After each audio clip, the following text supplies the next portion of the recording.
Okay, I hope everybody can see my screen. Kenny, just give me a thumbs up if you can. Yeah. Okay, good.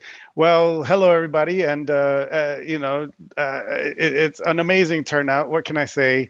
This is really crazy to see this many people out on a Thursday night in January. But this is one of the good things about these virtual events. So hopefully we can use the Q&A, the chat. You can sort of ask questions as the presentation goes along. You don't have to wait till it's all done, and then hopefully we'll have time to sort of go through whatever's on your mind afterwards. But hello, everybody. My name is Adrian Maldonado, and I'm a Galloway Hoard researcher at the National Museum Scotland.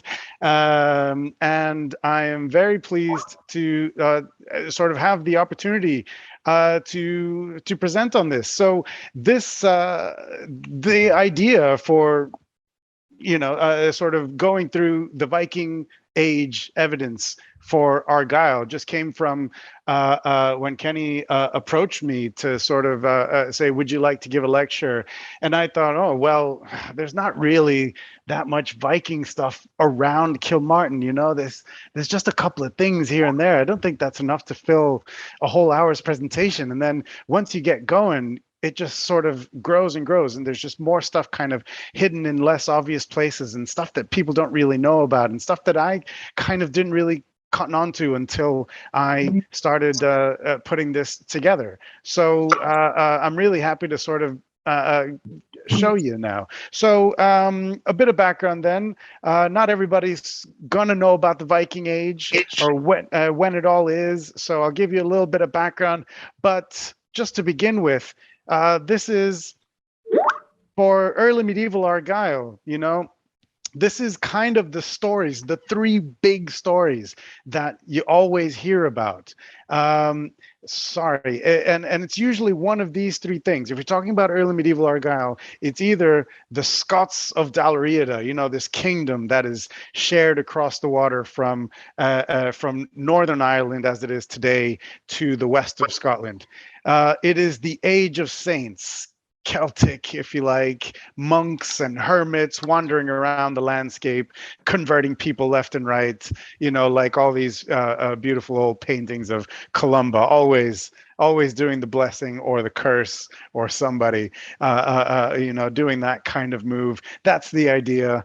There's a lot of this evidence for early Christianity in the west of Scotland, so there's no surprise this is one of the big stories that archaeology can tell. And then finally, of course, the Vikings. And the thing about the Viking thing is that we've got really good sort of evidence from texts that there were Vikings about in west of Scotland at this time, but the archaeology is a little less clear than you would like in what's supposed to be kind of one of the core areas of Viking attacks and interventions here in the west of Scotland.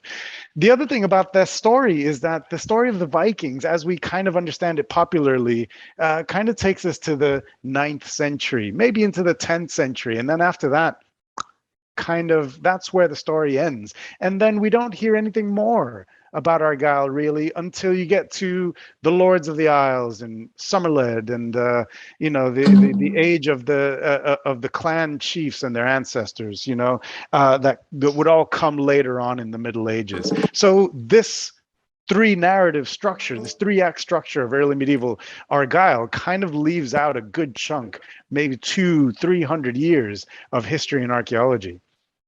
And so I'm wondering, is there anything to kind of fill this gap? And this is where archaeology can kind of come in. So in the Viking Age, okay, here we are in a big zoomed out map of where we are in relation to Scandinavia and the continent.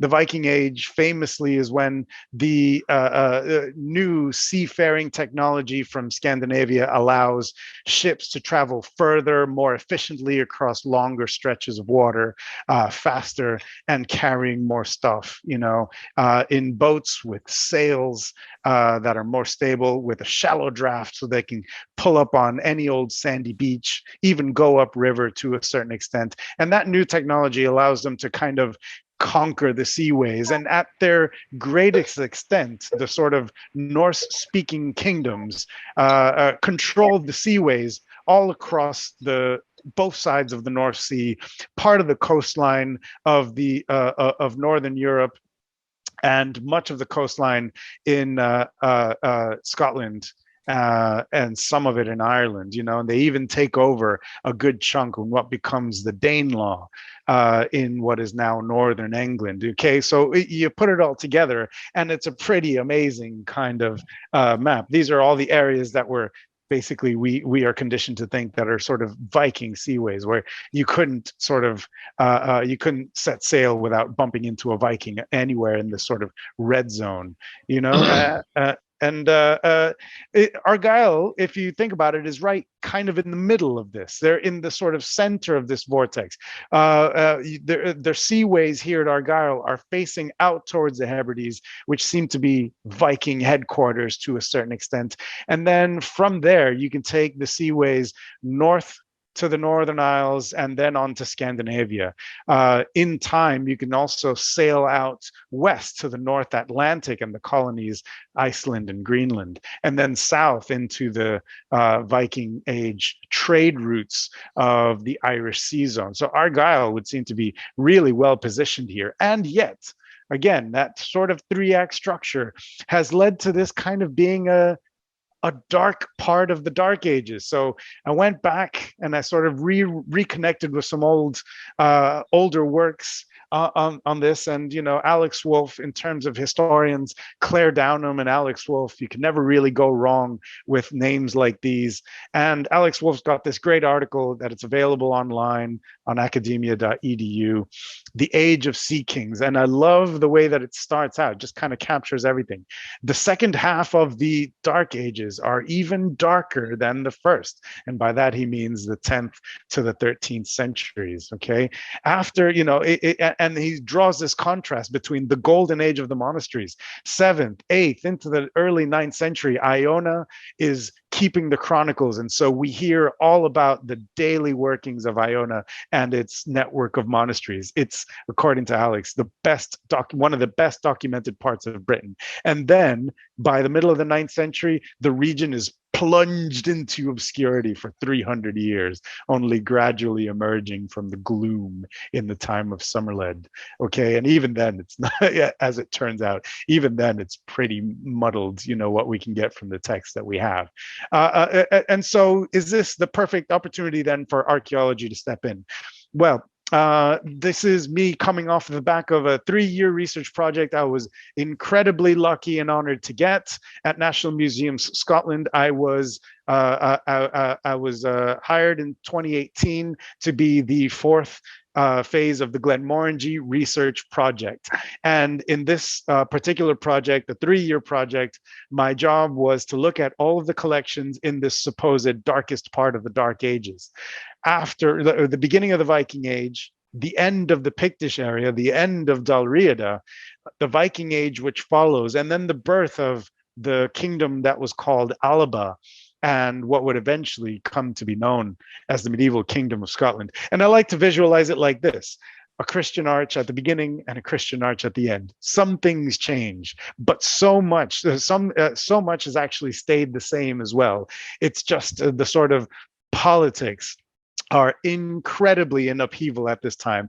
The Fortiviad Arch on the left there, the Pictish kingdom of Fortru at its absolute height in what would become the heartlands of the kingdom of Alba later on in Perthshire. And then a few centuries later, a different kind of arch, the Romanesque arch, of the kind that would be a sort of recognizable across anywhere in Europe. So you start with these small regional kingdoms, these regional powers that are expanding, to be sure, but are still regional powers, to kingdoms as we know them, the roots of the modern nation states, in a manner of speaking. And the sort of term Scotland is coined in this era. This is the result of that project. It's available in all good and bad bookstores now. Okay, so get your hands on it, buy it for all your friends. Okay, it's at a very nice price point. And thanks once again to the Glenmorangie Whiskey Company, the best whiskey. Where is Argyll? Let's just begin. I know that there's a lot of people in the audience tonight, I think it was a fellow called Jim who said he's about a few yards away from the museum itself. I know a lot of people will know about this, but I've seen in the chat that there's people from all over the place. So let's introduce the area. Where is Argyll? Well, Argyll is the core in the west of Scotland of that kingdom that spans across the water there called Dalriada. It's a Gaelic speaking, Old Irish speaking kingdom shared across the sea. It's easier to get by on the water than it is over land at this point. So the west of Scotland shares a language with Northern Ireland. And it's not because of invasions and migrations, it's due to a constant sort of connection over many years. These places are in close contact with each other, even though they look today to be separated by water. It's the water that actually joins them. The rest of northern Britain, north of the Forth, is controlled nominally in some cases, but strongly in others by the Picts. The kingdom of Fortrue, based around the Murray Firth, is the heartland at this time in the 8th century, okay? And then the Britons, the Anglo-Saxons, lots of other people further south. I'm going to show you a couple other maps. That's before the Viking Age. Then we get into the Viking Age. This map kind of smashes a lot of time periods together, but in general, the Northern Isles and the Western Isles very quickly seem to fall into the hands of Scandinavian invaders, eventually migrants. These places begin to go very heavily Norse speaking, seemingly very quickly. There's a lot of debate over that as well. Down into the Hebrides, and certainly controlling a kingdom of the sea, based in places like Dublin and Man, but very strongly as well, sort of based in the islands further north in the Hebrides and Orkney and Shetland in particular. Okay, and to a certain extent, the western seaboard of the mainland of Scotland is also part of this sort of Norse-speaking realm, although to certain extents, the place name evidence is stronger in some areas than it is in others, and it's kind of hard to tell exactly how much of Western Scotland is controlled by the Vikings and how quickly it all happens. You know, in some of these places, we don't get historical sources appearing until the 12th, sometimes even as late as the 15th century for certain islands, you know? And so it's kind of hard to tell how quickly this all happens. But certainly the Picts are holding on, at least to a certain extent, until the end of the 9th century, when we no longer hear about Picts. From the year 900 onwards, we only hear about a new kingdom, Alba, speaking Gaelic at this point. And so a lot has changed. And some of that is caused by the upheaval of Viking-led military campaigns. They take out kings numerous times. They come after Pictish kings numerous times in the 9th centuries. And so after a century of this kind of sustained, it seems, attack, the Picts seem to fall out of favor politically, but they sort of reemerge, rebranded, speaking a different language. And they're one of many kingdoms which falls at this time. You know, we always talk about the disappearance of the Picts being this kind of a major thing, and of course it was, but it was one of many kingdoms which fell. Northumbria, as we know it, completely restricted to northern Northumbria. The Pictish kingdom constricted to what is now Alba, much smaller than the Pict land was. The kingdom of Alt-Clut, several others, are all kind of demise and reemerge, sometimes with new names at this time. Okay, and then by the end of the period, 12th, 13th century, we have a much more muddled picture. There is expansion inland by Norse speakers, but at this point, we're really talking about Norse Gaels, people who are kings who have parents with Gaelic as well as Norse names in some cases. Sons and their offspring have a mixture of names. And so at this point, we are no longer talking about Vikings, as in pirates who have come straight from Scandinavia. By this point, we are just talking about the people who live in this area who are speaking a mixture of Gaelic and Norse, and increasingly more Gaelic than Norse in the West, at least. But again, all of this is subject to study by historians who know this stuff better than I do. Basically, it breaks down to this. The situation in Argyll, as cloudy and murky as it is, Alex Wolff kind of comes down to this, that we have kind of what looks like two different realms. The islands, the Hebrides, are certainly known from the 10th century as the Insegal, the islands of the foreigners. It wouldn't be a Viking naming them that. That is that is a Gaelic term. The islands of the foreigners, according to the Irish chronicles that survive. These are the sort of documents that survive. So according to the Irish who are writing these stories down, these islands are gone. They are dominated by somebody else, at least by the 10th century.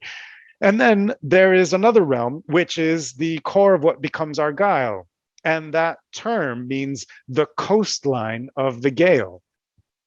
The only problem is that the first term shows up as early as the 10th century, but the second term is not attested, I think, until the 12th century. But a historian could maybe correct me on that if I'm wrong.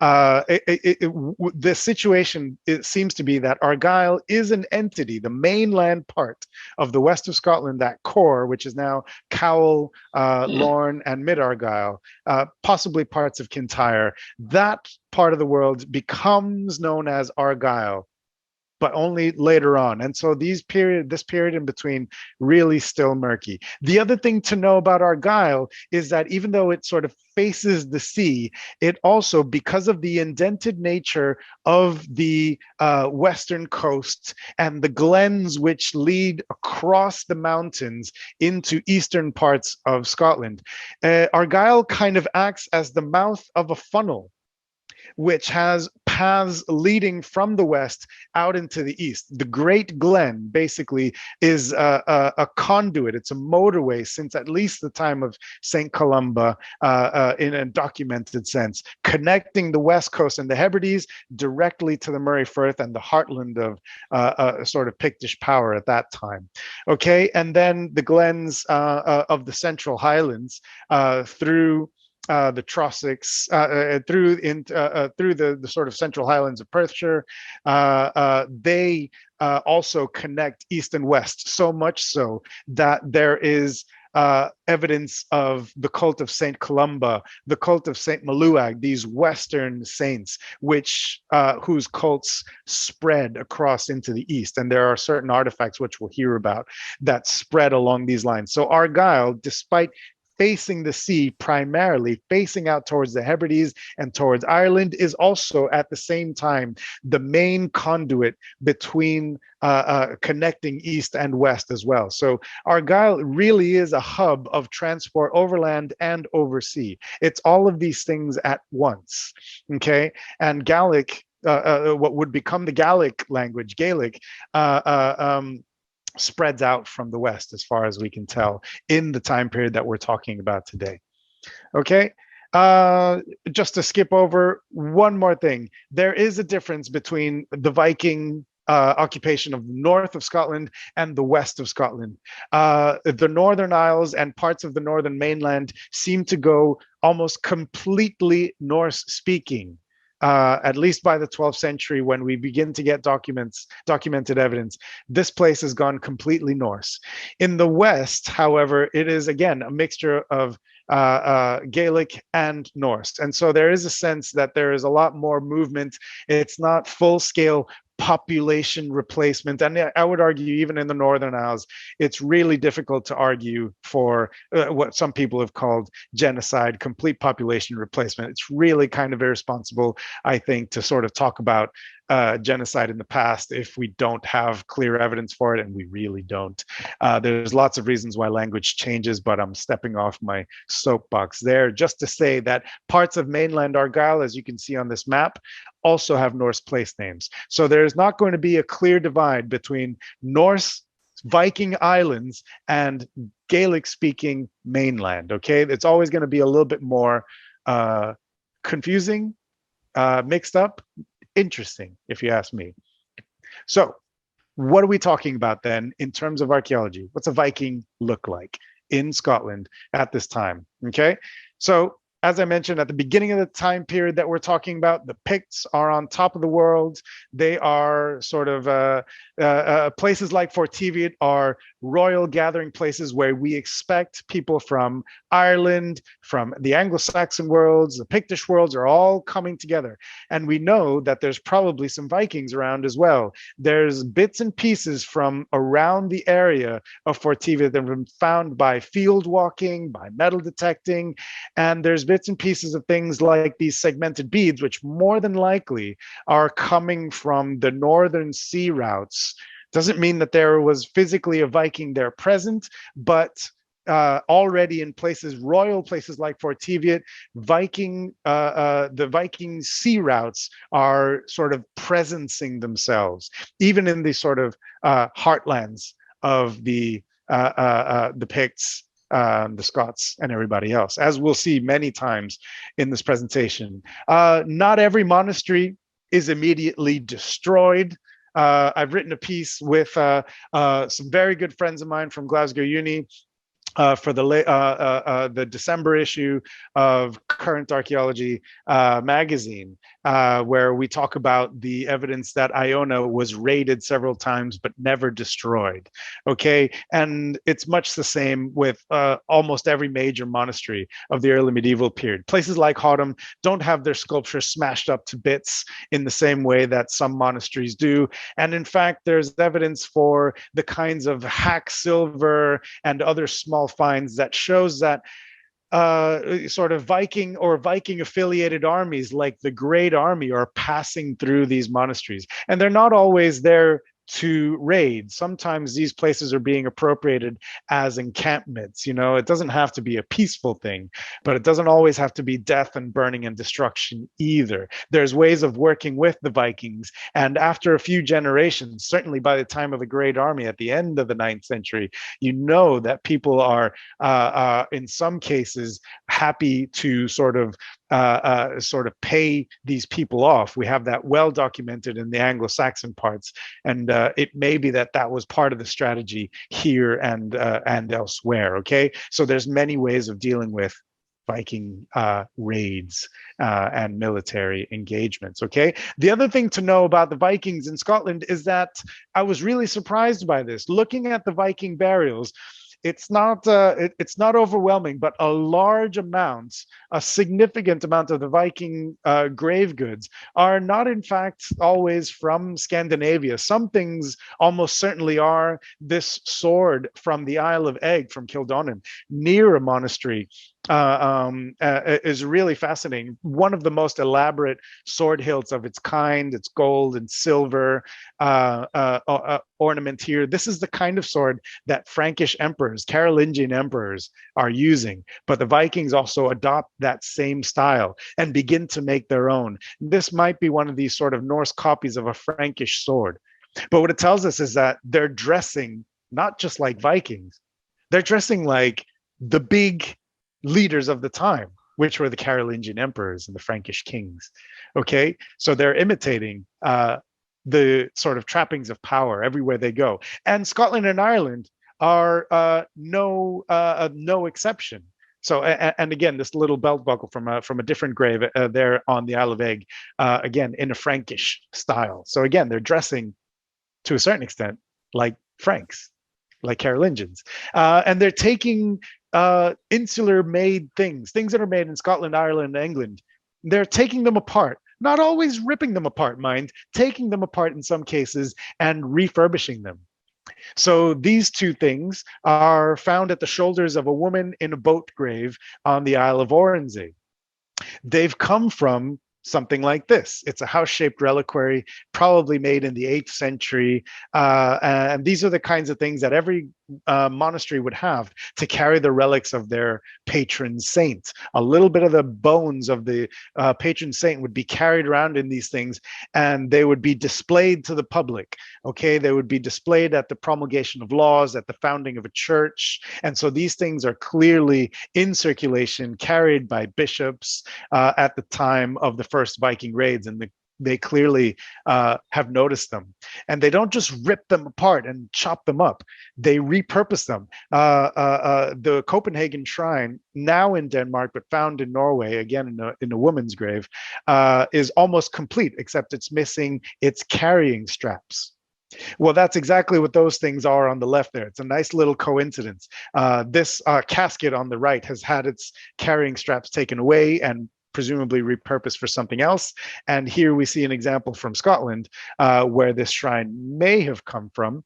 And you can see an example of just those same things being removed. There is a sense, I think, that this Christian material is seen not just as shiny or as valuable for its precious metal content, but also powerful in an intangible way that even in a pagan context is recognizable and adaptable to a certain extent. Doesn't mean that the Vikings wearing this stuff are becoming Christian by any means, but that they sort of recognize the sort of supernatural power inherent in objects like these.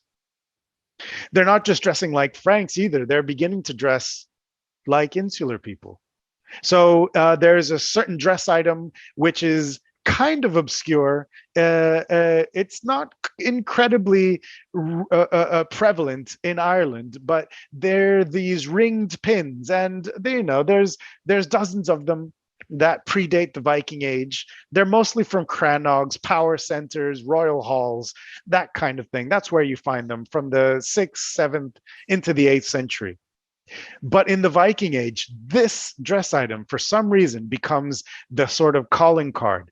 When the Vikings set up shop in Dublin, they found this trading settlement to sell their slaves on from, and they bring in Irish metalworkers to start making dress items and tools and all these other things. They draft in the local workforce, or maybe they're lured in by the money that's available. Who knows? But the kinds of things they start making are ring pins like these, until we now see these ringed pins as something that is almost stereotypically, quintessentially Viking, when they are in fact sort of Irish dress items that are adopted and made popular in the Viking Age. Okay, so this is one aspect of how they begin to even dress a little bit like the locals, in a manner of speaking. This is an image of all of the loop-headed ring pins, a specific kind of ring pin, probably the earliest of these, but maybe as late as the 10th century in some cases. These are all of the ring pins in the National Museum's collection. We have up to 130 odd ringed pins of various kinds by my latest count now. So these are just a glimpse of what's available. And again, this is an insular dress style that is adopted and then kind of blows up in the Viking Age.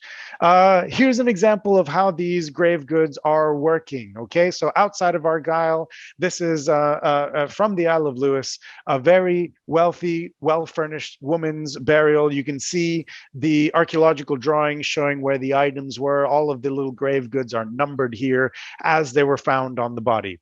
Okay, so what we have here at the very top, on the shoulders, the shoulder brooches, the typical Scandinavian style. These are never made in Ireland or Scotland. They are always imported from Norway, presumably worn by women. So we can understand that there are women and men, as well as children, coming over on these ships. Okay, there is a migration after the sort of initial raids. And then she's wearing this beaded necklace, this exotic set of beads, which is probably coming from as far as the Middle East, but certainly are being traded in the Viking trade towns at this time. So these are exotic beads, but they are found all across the Viking world. So they need not even have been recognized as Middle Eastern in origin, but they're certainly exotic and fine and not made necessarily in the North, at least not right away. She's wearing these things that are brought from Scandinavia up on her top half, if you like. And then over the waist and across the chest, securing the cloak and securing the inner garment, are these insular made objects, another ringed pin, and these belts. These fancy belts, which are almost like horse harness belts. This is something that is not seen in Scandinavia until the start of the Viking Age. They're not wearing belts like these. These are probably all, at least initially, according to Caroline Patterson, being made in probably monastic workshops, but certainly insular workshops in Ireland and in Scotland.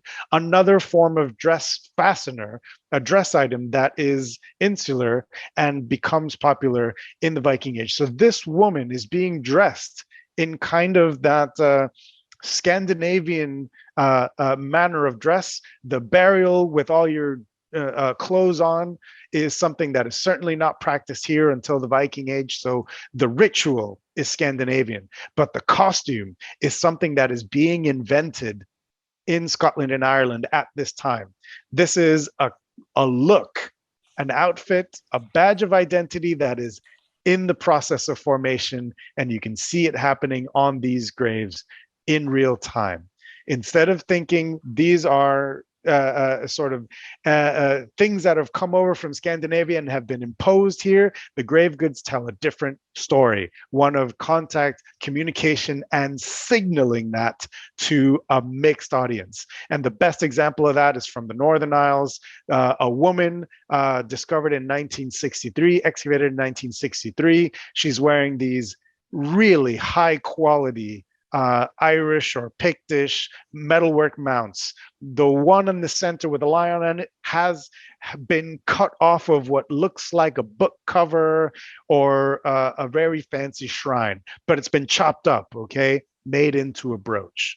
So that's a Christian item that's been modified. And then the one on the right, the brooch pin, is almost the best example of its kind surviving from anywhere. 150 years old by the time it was buried, but still in good condition. This is something that has been kept as an heirloom, was not ripped apart.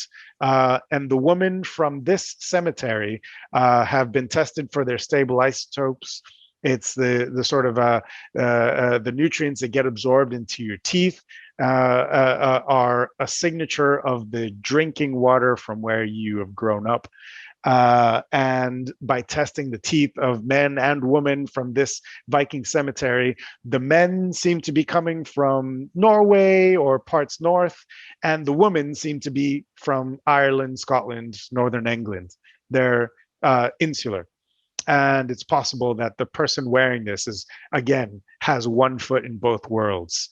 And not only is this person wearing Scandinavian shoulder brooches, she's also wearing this lovely insular brooch pin, Northumbrian strap ends. There's beads from everywhere. The beads are coming from the continent as far as the Middle East, and even one or two that are possibly marble, which is a rare thing. So these things are being traded down the line.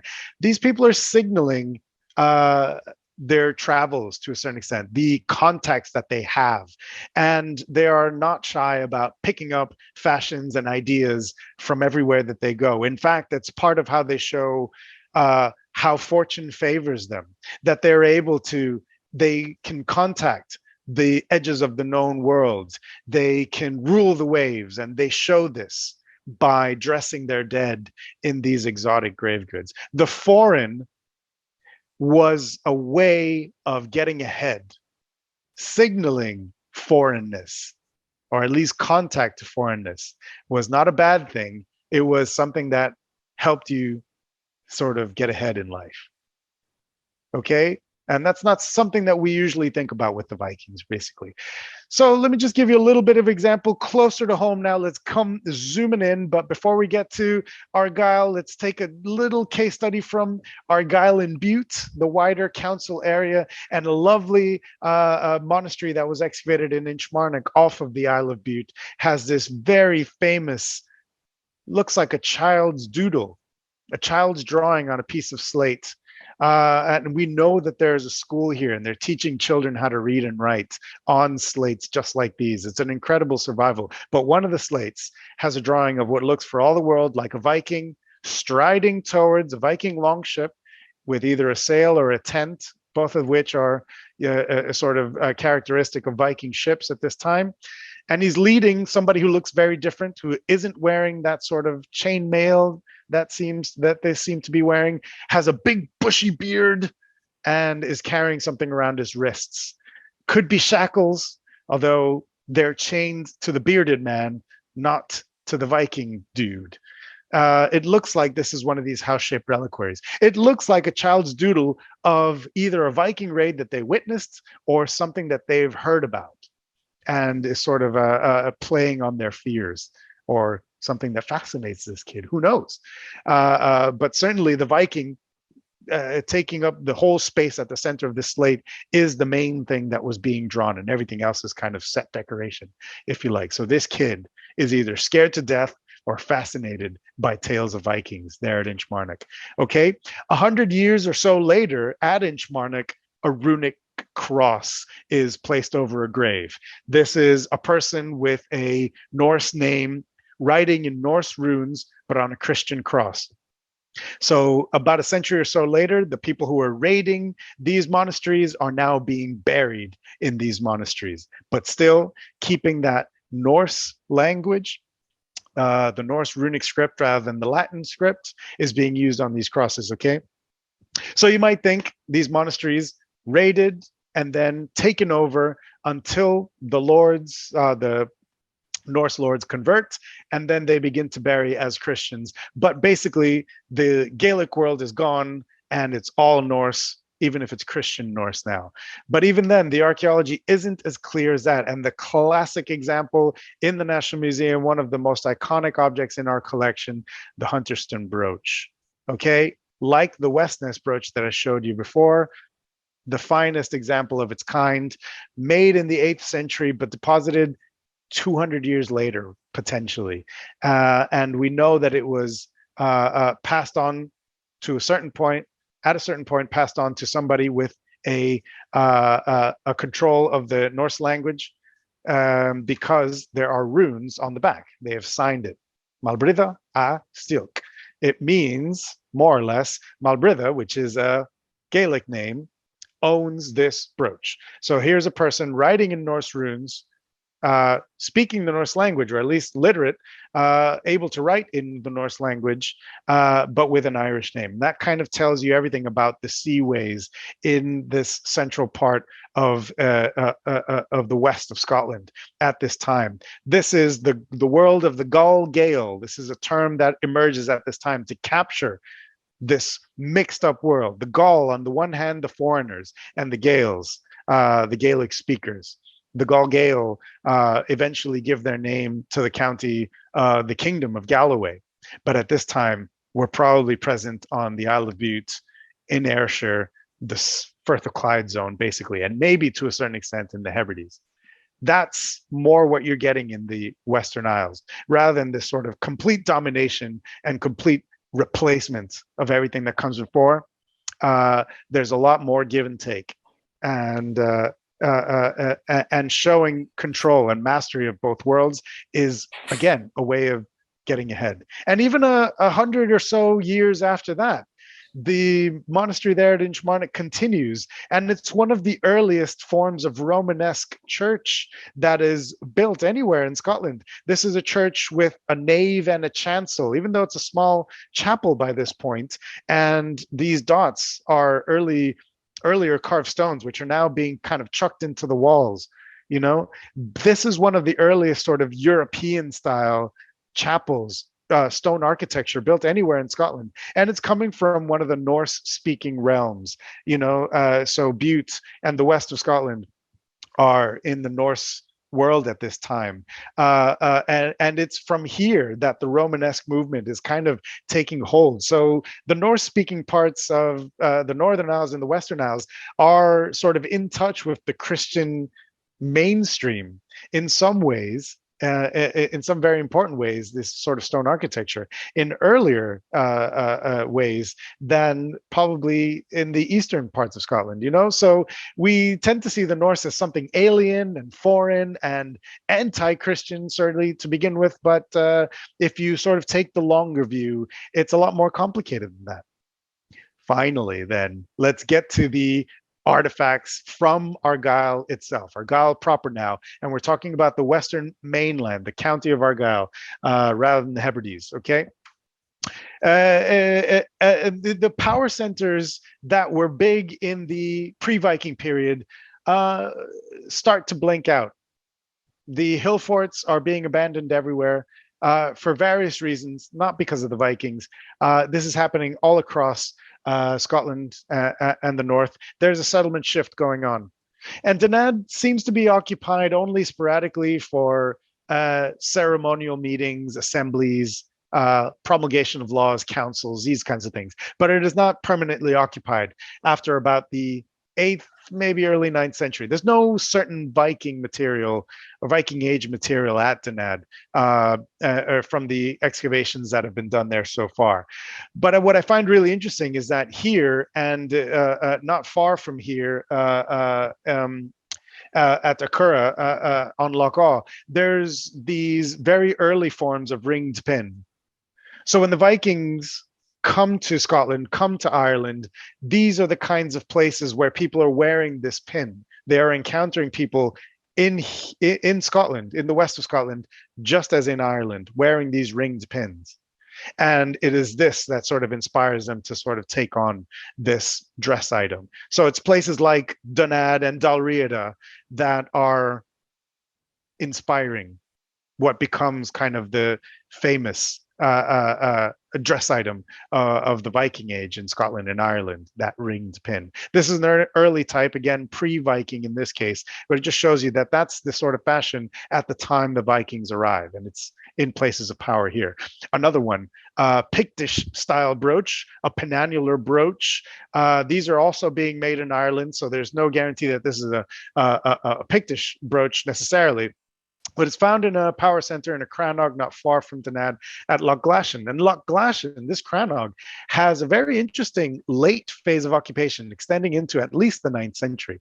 And this brooch is part of it. This is one of the latest deposits on the site. Okay, and it looks for all the world like one of these very famous ones, but in silver at St. Ninian's Isle. But we know that they're still in circulation at the beginning of the Viking Age because there are a handful of Viking burials in Scotland and a few more in Norway and a few more in Ireland, where there are these Pictish and Irish brooches being worn, not chopped up, worn by the dead. In fact, the Pennangular Brooch, this horseshoe-shaped hoop, is one of the items of dress that is picked up, presumably from Pictish and Scottish areas as much as from Ireland, and goes on to become very influential in Norway. There are no Pennangular brooches before this. And then after this, there's an explosion. At first, they're copies of Pictish brooches made in a sort of Norse style. But in the very first generation or two of Viking burials in Scotland, there some of them, like on the Isle of Colonsay, being buried wearing these local brooches. You know, so again, they're adopting local styles. And Loch Glashan is, again, one of the places where they may have encountered people wearing these. Another interesting find is another one of these segmented beads. This is a silver glass bead. Sometimes you find gold in glass bead. And again, these are the ones that are more than likely being made in what we now call the Middle East. You know, originally in Islamic areas, the technology to make this is in those areas first. And this has been confirmed by glass analysis elsewhere. But they're certainly being traded into the Viking Age. And you find one of these at Loch Glashan, and this one that I've shown you here on the Isle of Lewis is one of the ones that is complete, as in situ. So we know these are more than likely women's items. So it shows you that there are men and women, or at least merchants at the very sort of basic level. okay, in places like Loch Glashan. So what does that mean? What happened in the Viking Age at Loch Glashan? It's hard to know. Viking burials, though, when you look at the map, this is the frustrating thing. We have loads of Viking burials, and some of the most famous ones are in the Hebrides of Scotland. Some of these islands, especially islands like Colonsay, seem to go almost completely Viking, at least according to place names and archaeology. In terms of the number of Viking burials, certainly on Colonsay, there's loads. And then some islands, like the Isle of Mull, have almost nothing.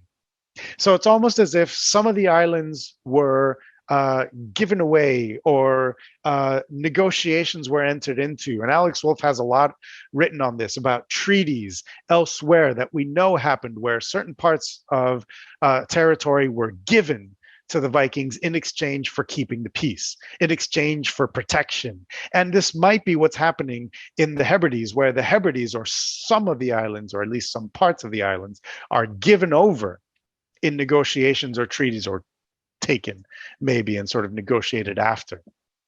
But the mainland is part of that negotiation is perhaps that the mainland is left alone, that is left to sort of the Scots at this time, or Alba from the 10th century.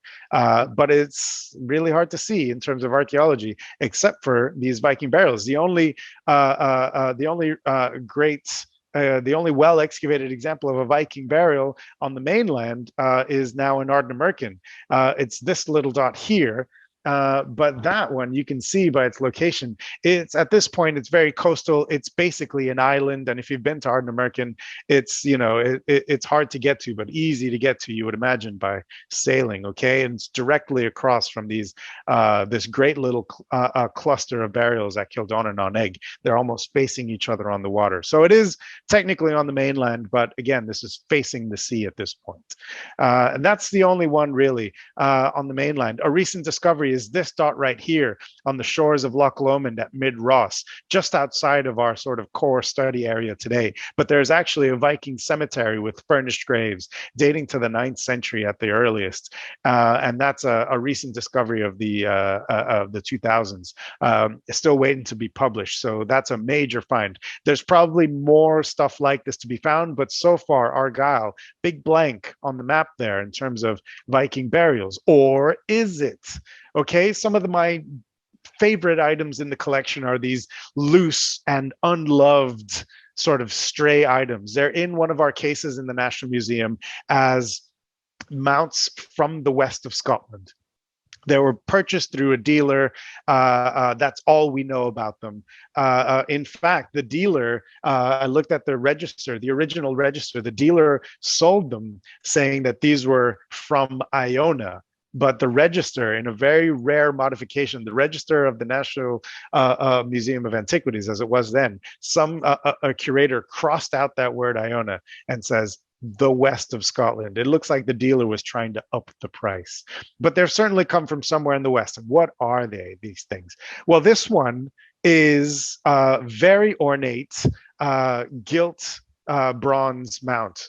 Okay, so it's got gilding on the top, and it would have originally looked very much goldy, but different shades of gold. You can see the different kinds of patina here. That's different compositions of copper alloy, one with more tin, one with more copper, and they corrode at different rates. Okay, so this would have been contrasting colors of gold and brass, and then a big hunk of amber right in the middle. This has maybe come off of a book cover or a very fancy shrine, but you can almost see here, it's got an iron nail kind of driven through it on either side.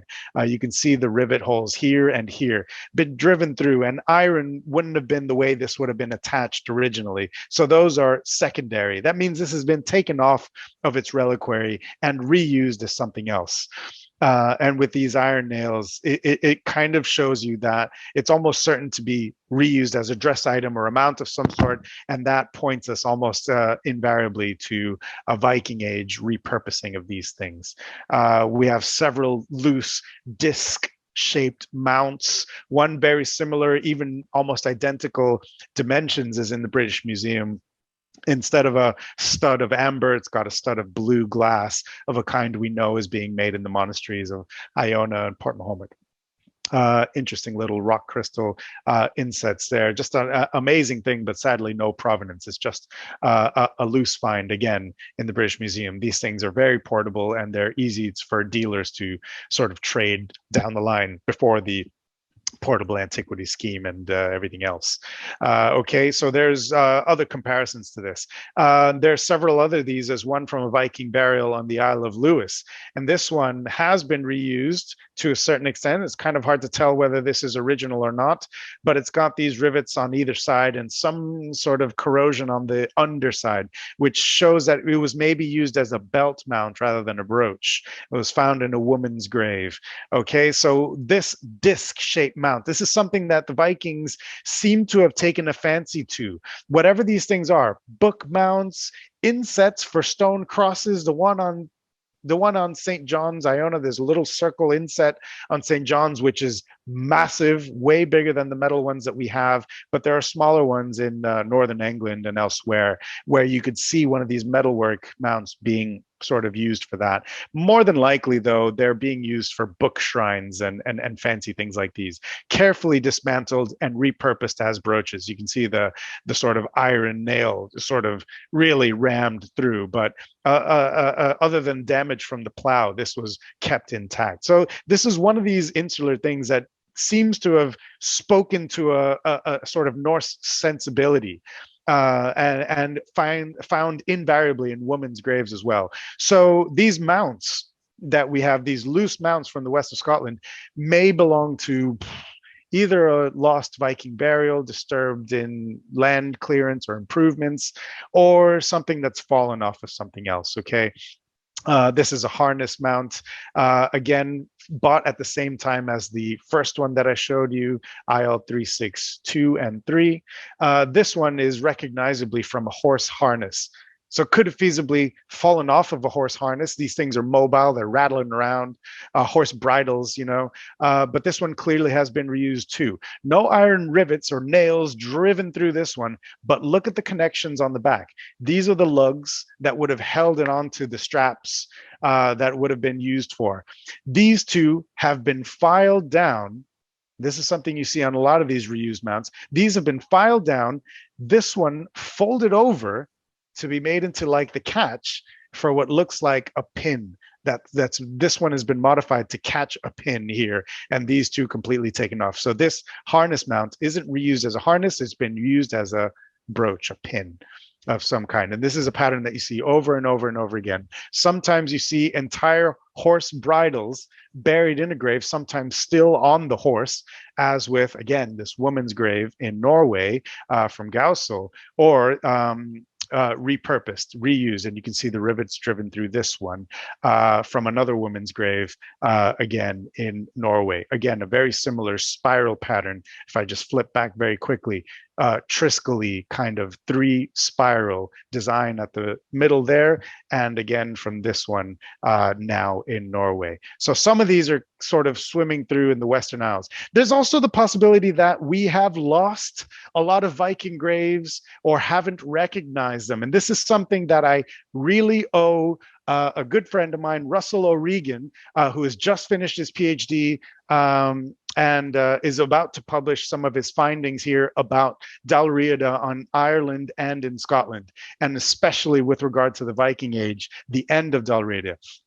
Okay, and he's found through really hardcore literature that is published or barely published or unpublished, he's found lots of evidence for burnt human bone, some of which is dated, radiocarbon dated now to the Viking Age. Doesn't have the grave goods that you expect from Viking Age graves.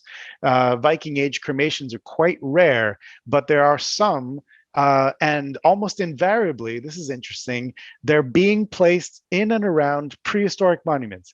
Cairns, in this case on the Isle of Mull, a stone row overlooking the sea, always overlooking the water. And that's very typical of Viking graves. So you have a potential unfurnished, no grave goods, Viking cremation here. And Russell has found at least 5 candidates, 5 strong candidates for possible Viking Age, at least early medieval cremation deposits in Argyll that he's about to publish. So really look forward to that. And this is one that was found by work on rock art panels. So much excavation has been taken place by prehistorians. This one was published in a book edited by Andy Jones and several others on the rock art of the Kilmartin area. And buried in this book, this is something that I only realized by looking at the RARFA, the Argyll scarf research framework. The authors there, Colleen Beatty and Ewan Campbell, found this reference, another charcoal scoop, no burnt bones, but certainly some kind of activity, burning activity cut into another prehistoric monument, in this case, a platform built around this rock art panel in prehistoric times, in the Bronze Age. Okay, so they are the Vikings, and people in the Viking Age on mainland Argyll are visiting the linear cemetery and the rock art panels. You know, they're tourists, but they're doing things more than just the regular tourist would. There's two other burials from Kilmartin itself, potentially, and they're both sadly lost.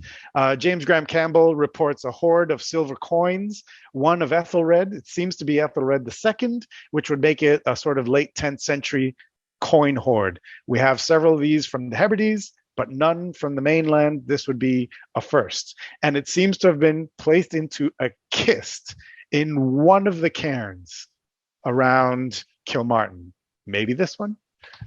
Who knows? And another one, this one pointed out to me by Steve Harrison of the University of Glasgow, a lost, sadly, spearhead of iron. So it couldn't be Bronze Age, found in one of the cairns near Kilmartin. Again, both are lost. It just means that there's Vikings hanging around in Kilmartin and burying in amongst the prehistoric dead. So very bad tourists. There's also other signs of wealth now emerging slowly but surely from the mainland. There's an evidence of a very fancy gold ring. You can't see this one in black and white, but it is gold. This is the connecting plate from Lismore, I should say, from Lismore, found in 2003, from an arm ring. And these gold arm rings are really rare in Scotland, 10th and 11th century. You find some finger rings, but less so arm rings. That's a lot of gold that's going into these things.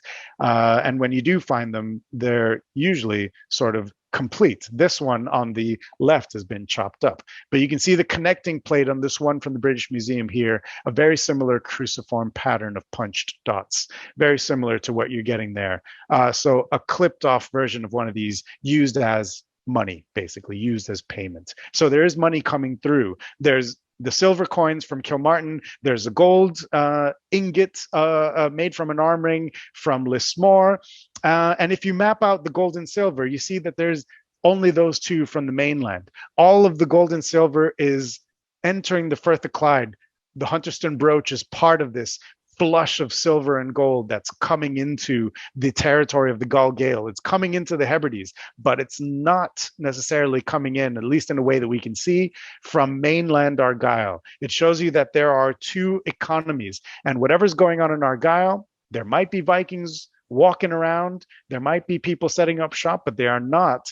The local area is not participating in that gold and hack silver economy that everybody else is participating in the West at this time.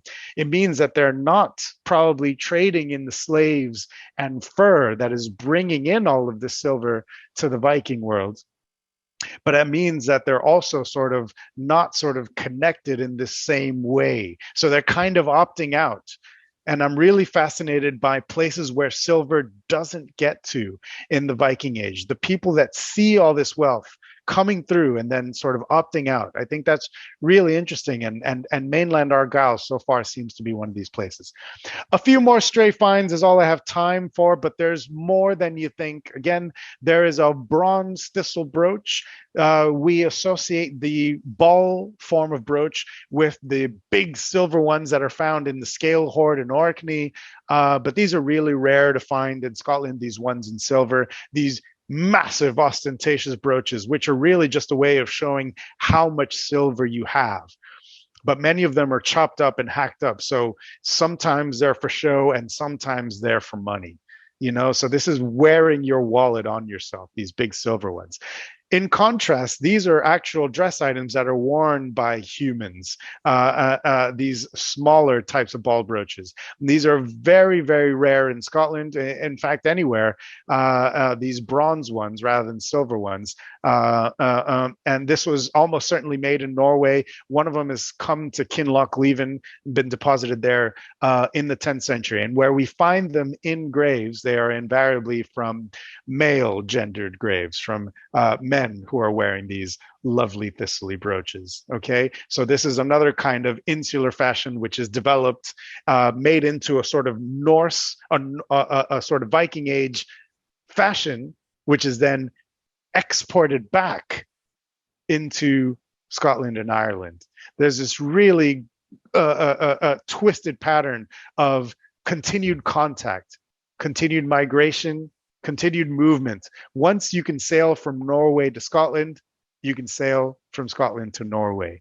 Okay, so the connections are going in both directions at all times, and that's really what you're seeing here. And here's some wild ones that I didn't even know about until I started putting this stuff together. This is from Dunbeg, which is near where Dunstafnage Castle is. It's the sort of village closest to Dunstafnage. Metal detecting found this not long ago. It looks like a bit of ring money, if you know what those look like. Sort of silver ring money is a kind of penannular armlet, an arm ring. Usually these are made in silver, though, and this one seems to be made out of brass, certainly copper alloy. And it seems to be chopped in half in the same way that ring money would have been. So Courtney Buchanan, who has written a PhD in 2012 about Viking artifacts at the University of Glasgow, she suggested that this was maybe at one point plated in silver and passed off as a sort of silver arm ring. But surely once you chopped it, you knew that that wasn't silver anymore. If that was silver plated, all the silver is gone from now, and maybe these chop marks are signs of that modification. Who knows? But there are also copper alloy arm rings that are being found in Viking Burials, one in Iceland that James Graham Campbell very kindly pointed out to me just last night. This was something I didn't know about until I reached out to him. So thank you, James, for that. And also there's one from Whithorn. And this one, interestingly, did have silver plating detected by XRF, by sort of analysis of the composition. They did detect traces of silver on this one from Whithorn. So again, it could be that there's counterfeiting going on, or it could just be a dress item like this one from Iceland. But interesting to find one there from what becomes a very important center of a lordship. I think I only have time for one more find. This one coincidentally from Dunstafnage as well. Again, a 13th century castle, one of the greatest castles to visit, one of the most beautiful, stunning castles that you only get in Argyll at this time. And you have these items like this that are being found through responsible metal detecting and reported through the treasure trove process. This is very strange find, a Romanesque zoomorphic swivel ring strap distributor. Say that 3 times fast, or as I like to call it, for short. I'm kidding. Nobody would say that. These are things that are kind of poorly understood, but we're trying to put more of this stuff together. You can read a little bit more about these in my recent book. I've tried to put these together. There's more of these than I think people realize. And they could date from the 12th or maybe the 13th century. So maybe around the time that castle was put up. And there's hints of things like these, where castles would grow up.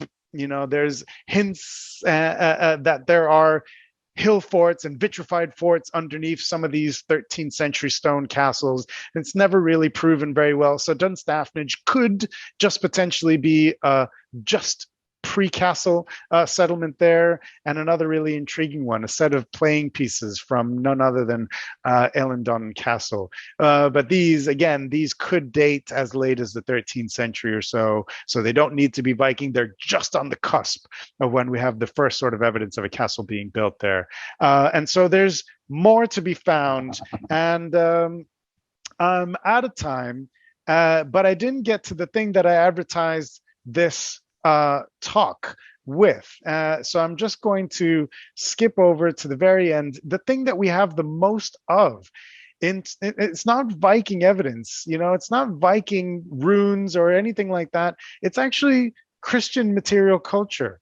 And we get these weird, funky crosses that are carved in stone and sometimes still up in the landscape. And we tend to default to the early Christian period for some of these. But some of these weird guys are possibly 10th century, possibly 11th century, and even the one from Kilmartin. But these are odd things, and they're not all 8th century or even 9th century. Some of these Ian Fisher dates to the 10th century and even later. And they have really strong parallels with crosses being put up with runes in places like the Isle of Man. Okay, so we have a lot more evidence that is Christian at this time, and you can't call it Gaelic or Norse. It's Gaul Gael, it's Kingdom of the Isles, it's something that is kind of in the air, and this is what we have the most evidence of. What we have the least evidence of, unfortunately, is excavations of church sites where these kinds of funky crosses are being found. And a lot of them are on the are on the Argyll mainland, okay? And it is these same areas, sorry for flipping through, where we have sacred material culture like bells, croziers, and from here in Argyll, they are being sort of funneled out. These sort of Irish-style reliquaries are being funneled out up the Great Glen, through the Highland Glens into eastern Scotland. Things like these, this Ringerica-style bell shrine crest. This is almost certainly made in Ireland. It's got insular kind of art motifs and Viking Age art motifs blended together in the 11th century, certainly coming through the west of Scotland. These are the kinds of reliquaries that were in the churches at the time. And the churches are, again, very strongly Irish influence at this time, no surprise. And the reliquaries and the shrines that are being made for these things, like the Kilmichael Glaciary Shrine, their art styles show evidence of a mixture of Scandinavian Christian and Irish and local insular styles. And the Kilmichael Glaciary Shrine sort of literally encapsulates this entire period's history in just that one little carrier. It's a sort of Gaelic Norse mixture put all together, which captures material from the early part of the early medieval period, enshrined in the 11th and 12th centuries. Okay, this is the story of the Viking Age in the mainland of Argyll. It's not just sort of swords and death and massacres, and it's not even population replacement. It's people moving around, treaties, negotiations, and new identities which didn't exist before the Viking Age. Okay, people are calling themselves something different, and Argyll is at the core, it's at the vortex of this incredibly exciting period. And I think I'll just leave it there. Thank you very much.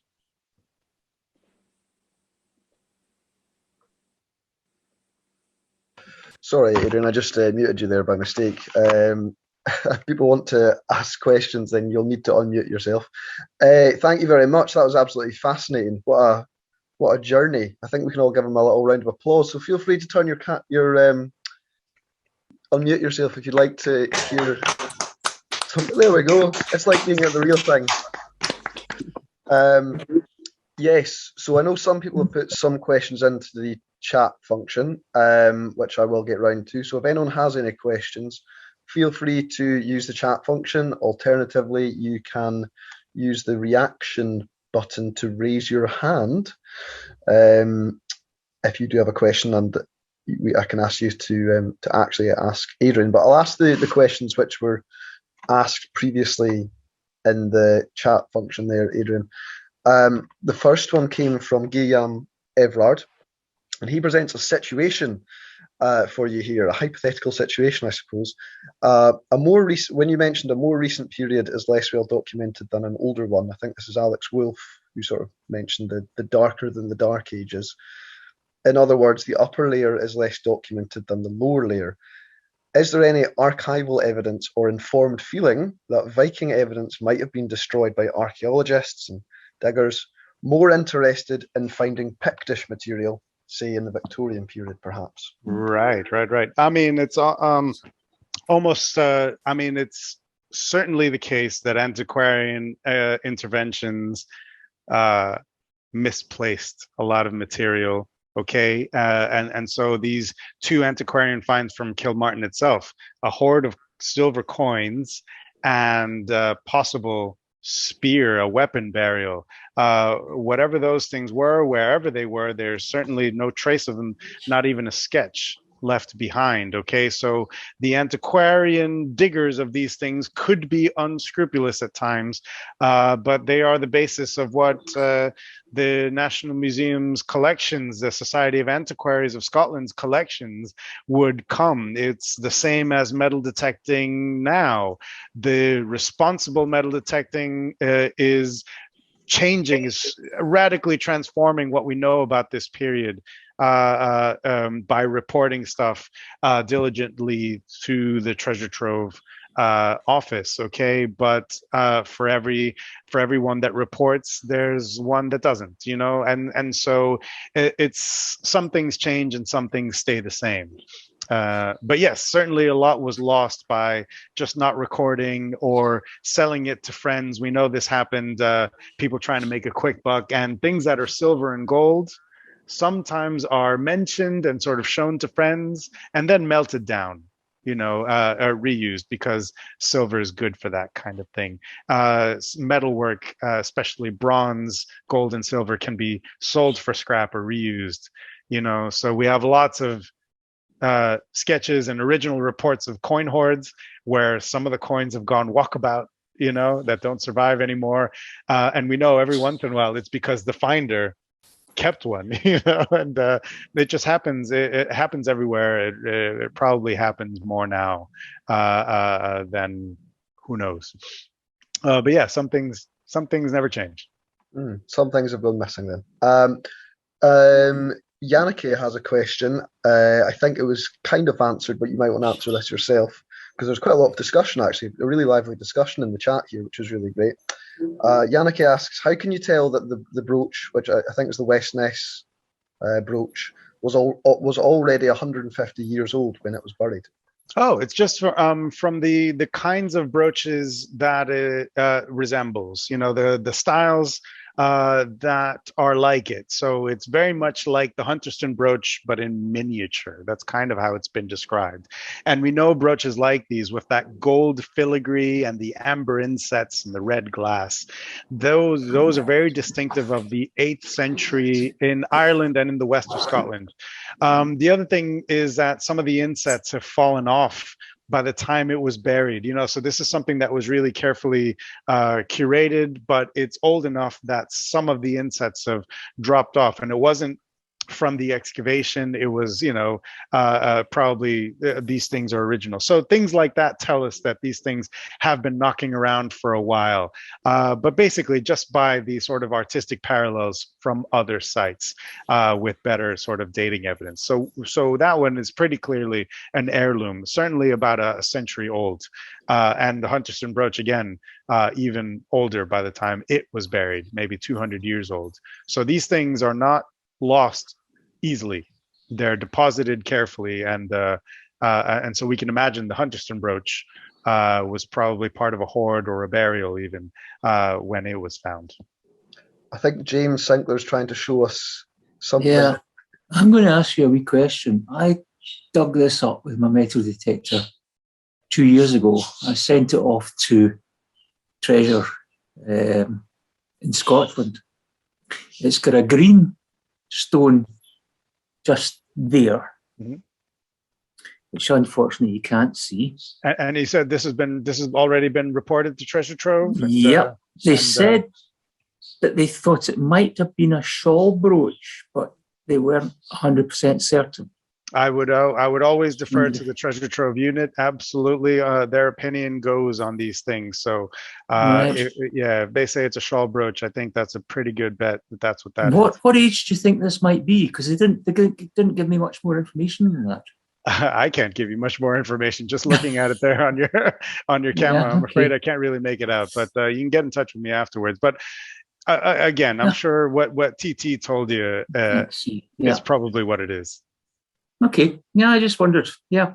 Thanks for that. Thanks, James, and good on you for reporting it to Treasure Trove. That's what we like to Absolutely, hear. absolutely. Very responsible. We have another question from Guillaume.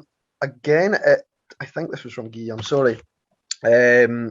Is DNA analysis of skeletons standard practice nowadays, or just for TV programs? Would be useful information to complement material culture evidence and understand who is insular Scandinavian Merovingian. Yes. Okay. Two things. Is it standard practice? It's certainly becoming more. There's bigger and bigger projects getting more ancient DNA all the time. There's one that's going on now based in the University of Harvard. Which is major, which has used a lot of Scottish material from museum collections. There's one in the Crick Institute in Cambridge called the 1,000 Genomes of Britain Project. And they're looking for more and more candidates all the time. So there's more and more of this stuff going on. We're on the cusp of a real revolution in terms of ancient DNA. Any DNA paper that you've read that says your DNA is this or that is based on modern DNA. It's on cheek swabs of people who are still alive. That stuff is really unreliable. It tells you about the people who live in a place now and for the last couple of generations. It doesn't tell you anything about the Middle Ages, I'm afraid. But ancient DNA taken from the skeletons of the Middle Ages and any time period, that is going to answer some more questions, but it's also going to raise some interesting questions as well. Okay, so we're on the cusp of some major results coming out of that kind of work. For Argyll, unfortunately, there's very few excavated human burials after the Bronze Age. Okay, so of course, the linear cemetery there in Kilmartin, very famous for its prehistoric burials.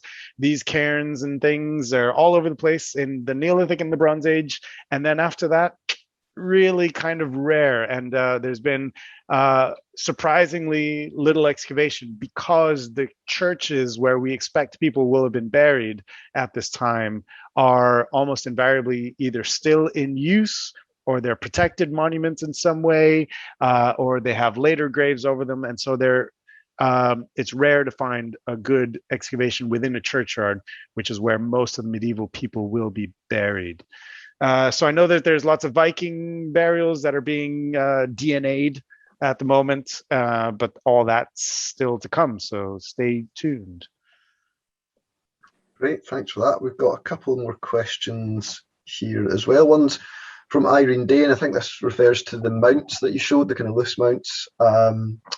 Were these items taken back as bride wealth? That's an interesting question that's frequently asked. Yeah. That's one of the main theories about the certainly these early Christian bits of metalwork. It's usually what they are. They're bits of shrines or book covers and that kind of thing. House-shaped reliquaries, and to a certain extent, these things are certainly being chopped up and moved around. And some of these things are really small, and they're being used to decorate lead weights. And that's a whole nother thing. You get that from a Viking burial at Killoran Bay on Colonsay. Famously has a set of lead weights for a little balance scale. So they're measuring really fine weights of silver and gold, more than likely, coins and things like these. They're measuring little bits of silver with these lead weights. And the lead weights belonged to a trusted individual. And so this person had his or her own set of weights that were specific to him, and how they marked them is by decorating it with like a little bit of chopped up metalwork. So some of these things are getting chopped up for lead weights, and the rest of them are being repurposed as brooches and other mounts, and almost invariably these are found in women's graves more often than not. Overwhelmingly reused insular metalwork like this is found in women's graves. And so there's several explanations for this. Yes, the raiders are dudes. They are men who are raiding, and they take these things back. They make them into brooches, and they use them as gifts to secure a wife. Okay, it seems a long way to go to get something that is going to, that one little pin is going to do it. That's what's going to clinch your marriage to somebody, but it is something that is certainly associated with women. Another possibility, another probability, I would say, is that these are powerful women in their own right. They're high status women. They are traveling, we know, along with the men in certain cases. Certainly by the time of the Great Army, there are men, women, and children in the Viking camps where they are buried in places like Repton and Derbyshire. And so some of these women are high status or powerful women on their own right. They don't have to be warriors, okay, but they can be powerful in other ways. And it might be that they're taking some of this stuff for themselves, okay? So they're choosing to wear these things as much as being gifted. So we can see them as evidence for trophy wives, which is a term that is used in the literature, or we can give the woman a little bit more credit and say, well, there's lots of reasons why you might be wearing something made out of shrine. Again, another possibility is that it's an amulet, that it is a bit of Christian metalwork that retains the power of a foreign god. And there's lots of evidence for sacred material brought in from everywhere, repurposed as amulets. You know, it could be a good luck charm, as simple as that, or it could be something a little bit more serious. There's lots of reasons, in short, why you have these, but it is with women's graves that we tend to find them. So more work, I think, needs to be done there. That is going to some extent to satisfy your potential future wife. I find that some chocolates from the Oban chocolate shop is usually enough on a date. I found. Got two more questions, and then we might want to open up for more if you have time, Adrian. But it's conscious of time. But these were the questions which were asked in the chat. And this one's from Angus. He says, "Hi Adrian, great talk. Do you think that Scandinavian traders would have been long settled on the western seaboard prior to the Viking era?" That's a question that comes up all the time. Yeah, there was a theory that there was Viking traders, there were Viking merchants who settled in Shetland and Orkney before the start of the Viking Age. And one of the legs of that theory was there were these combs that were made out of reindeer and reindeer specifically rather than red deer. And these, some of these were being, maybe there were Pictish combs that were being made out of this reindeer.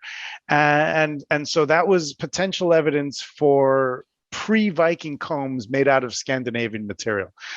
Long story short, all of those potential reindeer combs have been dated by modern techniques, and they've been all found to be either not reindeer or not pre-Viking, and so that bit of the theory has gone by the wayside.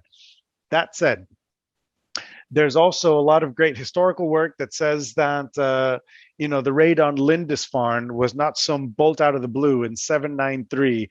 It wasn't a Viking ship that sort of stumbled its way and found its way miraculously to the biggest monastery in Northumbria.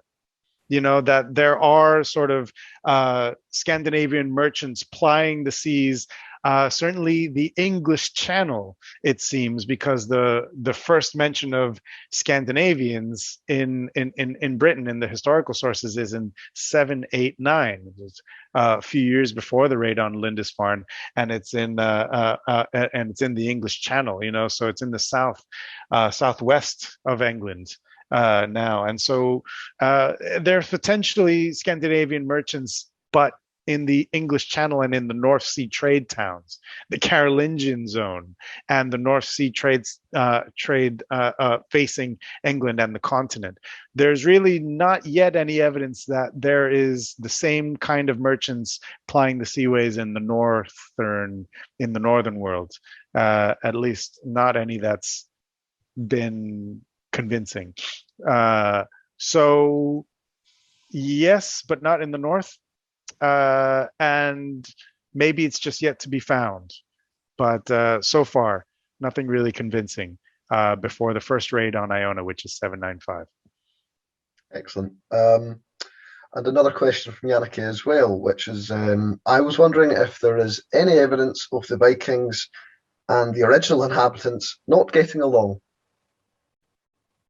Yes. You know,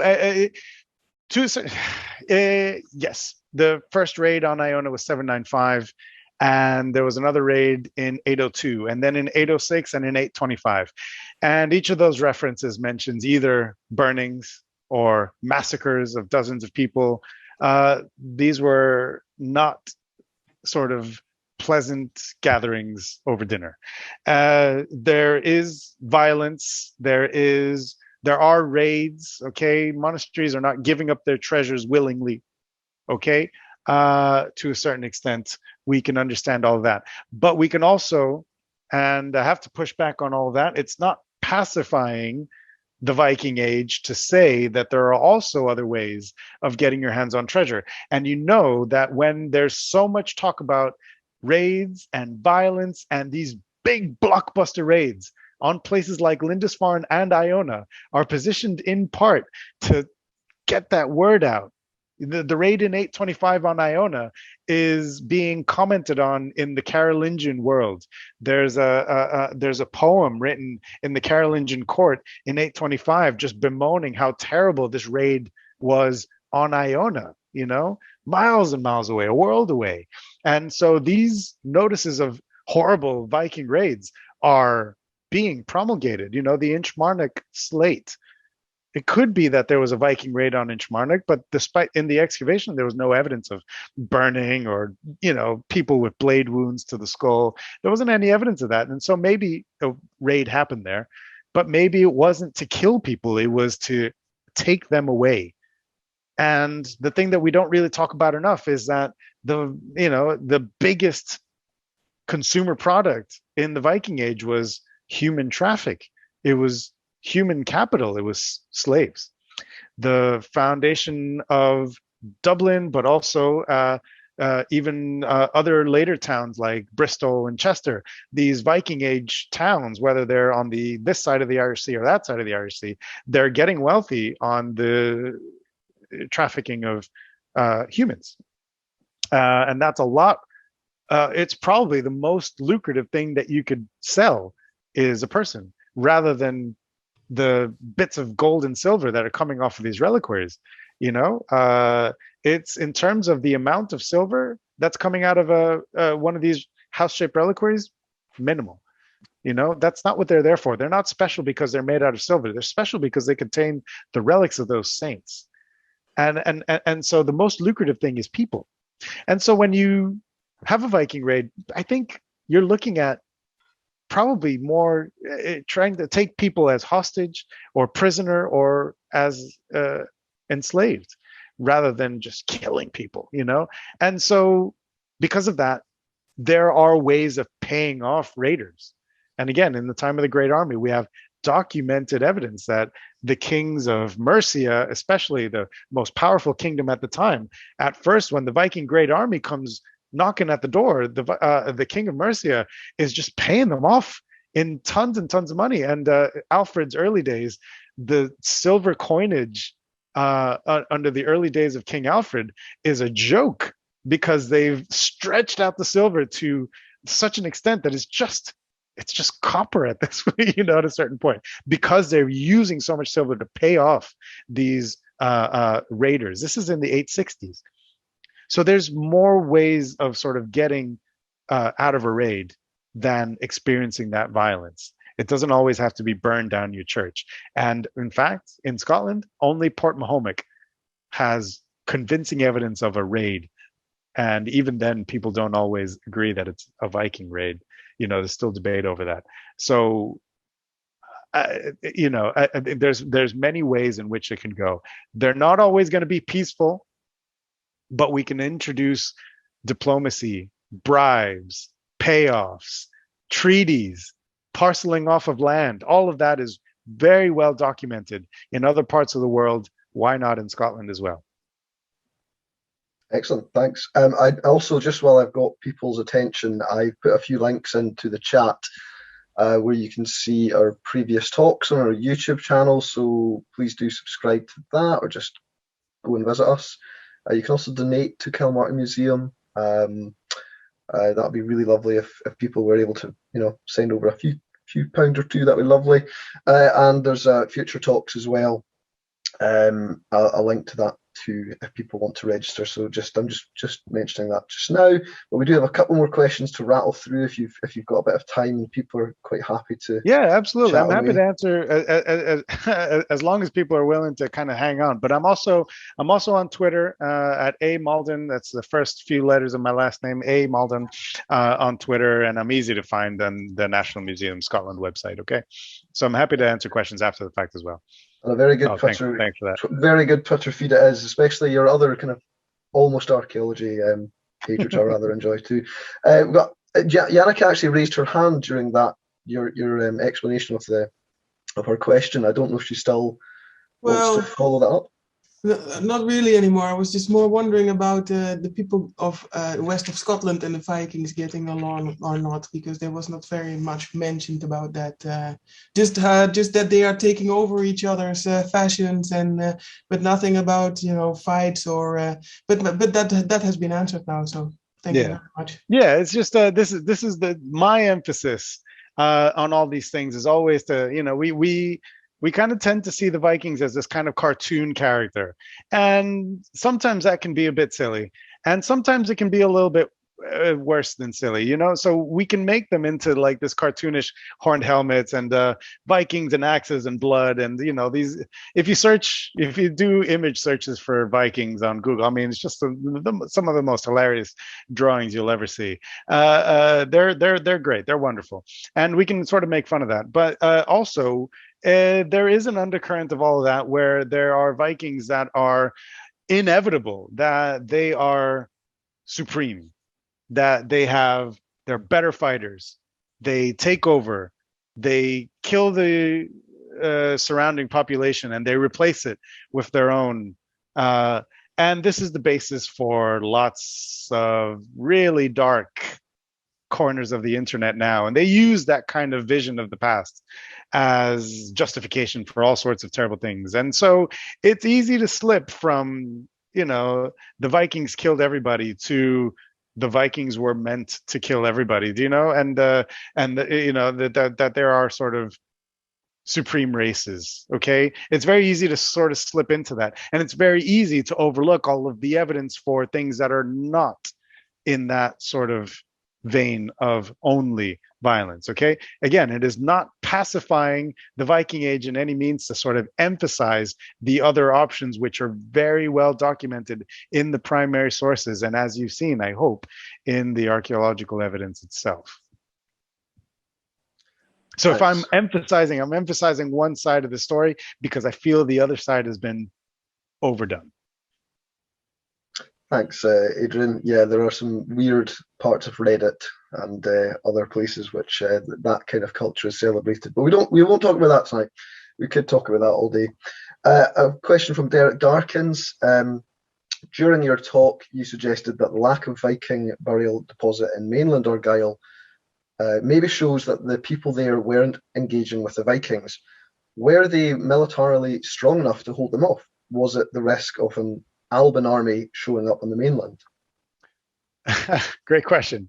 I wish we knew, to be honest. And so the question is, to what extent is Alba still connected with Dalriada? And there's actually really good evidence that they are, to a certain extent, because of the kind of reliquaries that are making their way. The Strathfillan crozier, the Inchaffrey bell. These things are really late in the day, 11th century. Kinds of objects, and they're certainly coming through the west of Scotland, and so that means that these routeways from west to east are still in operation. And certainly in Alba, by the 11th century, the coolest thing you can do is say that you have an Irish ancestor, and people are just dying to find Irish ancestors, and they're making them up if they don't have them, because they're speaking Gaelic at this point in the east of Scotland, and they're trying to find out in some ways, how did we stop speaking Pictish a few hundred years ago? Because we stopped talking about the Picts, and everybody's descended from Gaels now. And so that was the done thing. It just shows the extent of that contact with Ireland, and that almost certainly is being mediated through Argyll rather than the Hebrides. Okay. And so that means that Alba and Argyll are still very much connected, even though Argyll at this time is, I believe, still kind of, at least if not officially, unofficially, part of the sort of Norse Gaelic world. You know, the sort of lordship of the Isles controls this part of the mainland, whether that's official or not. And so Argyll is kind of one foot in both camps. I think certainly by the 11th and 12th century, they're kind of in betwixt and between. The question is, yeah, how early does that begin?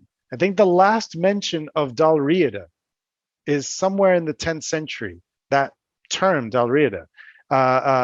So it kind of hangs on for a while. And whether that's that, yeah, they were good warriors and they were able to scare them off, or as Alex Wolff suggests, maybe this was part of that negotiation. We'll get these islands, we'll leave you to this mainland bit. Maybe. But there's also Viking artifacts, there's Viking burials on the mainland as well. Not as many, of course, but they're knocking about. And so there's more to be said there. And I think it's just another cry for more excavation, but that's nothing new to say. Everybody says that, just more excavation.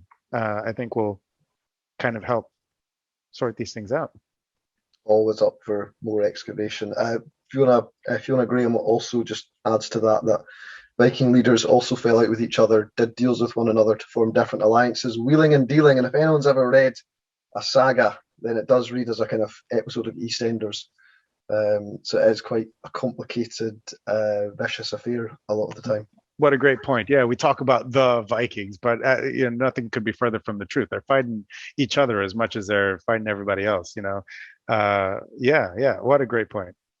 David Spooner's got an interesting question. It's quite topical, I suppose, because this is quite a recent revelation.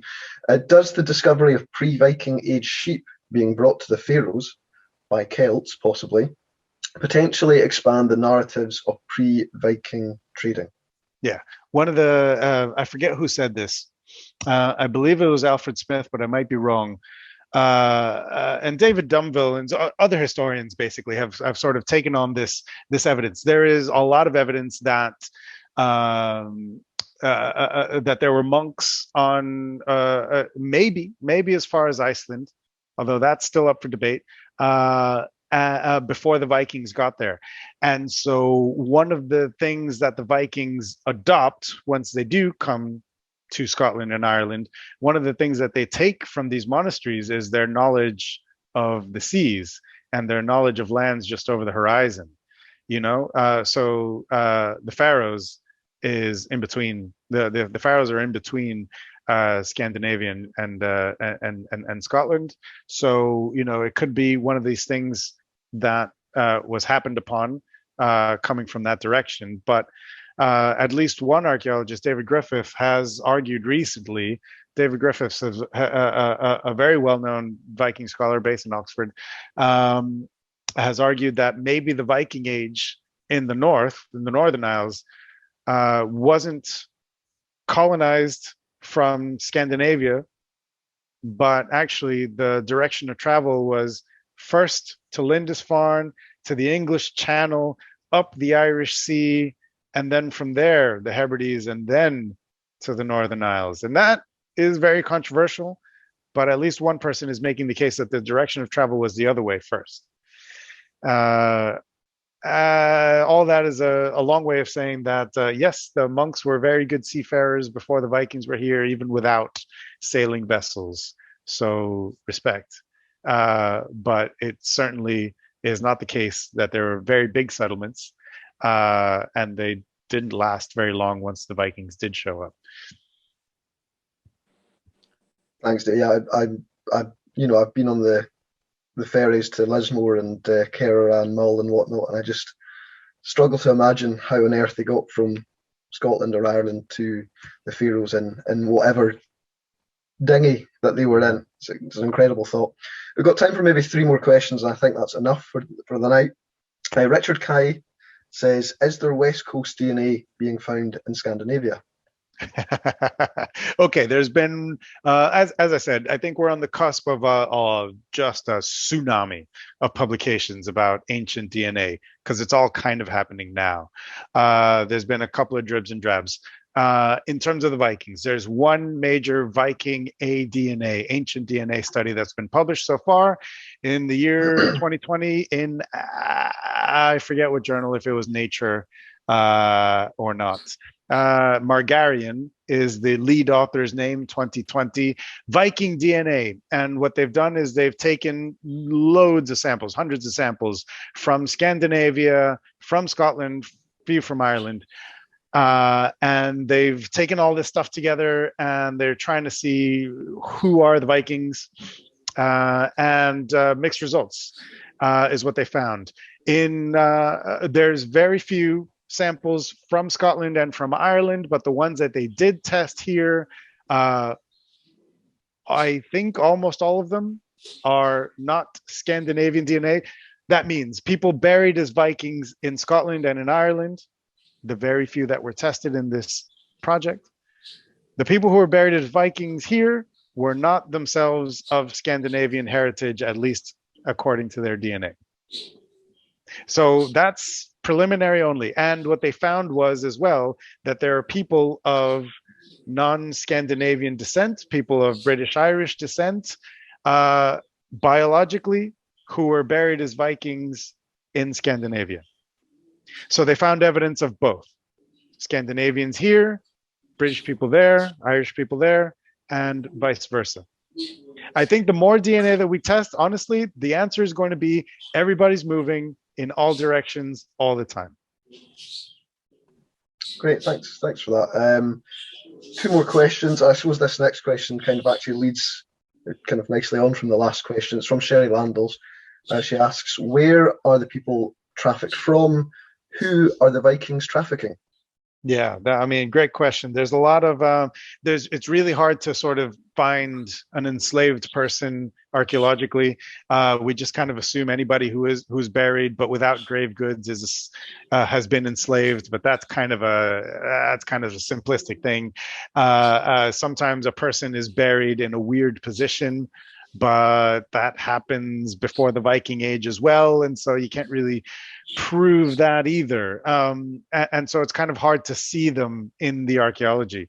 There's a lot more work on Viking Age slavery that's going on now. There's a bunch of books that have been published recently with titles like The Viking Age Slave Trade or Viking Age Slavery. And it's all, kind of theoretical, but there are things like shackles and fetters that have been found. Not as many as you would think, but you put it all together. Where are they trading them from? We know that there are records of light-skinned people showing up in the courts of Baghdad and in the Islamic world. And there are Byzantine records that in Constantinople, for instance, that people are coming from the Volga and from the Black Sea area, from what's modern day Russia now, coming down the sea, the river routes and being traded as slaves. What we don't know is how far those people have come. Are they just from Eastern Europe as it is now? Is it just from the Baltic? Or are they genuinely bringing people all the way from Ireland through Scandinavia, out, through Russia, to be traded all the way down? Is there enough profit to merit that long distance of travel? We don't know. But we do know that Viking raids on monasteries result not in deaths of people in every case, but in the capturing of thousands, of hundreds of people at a time, sometimes dozens of people. The Irish annals sometimes record the result of a raid, and usually you get something like this many hundred people were captured.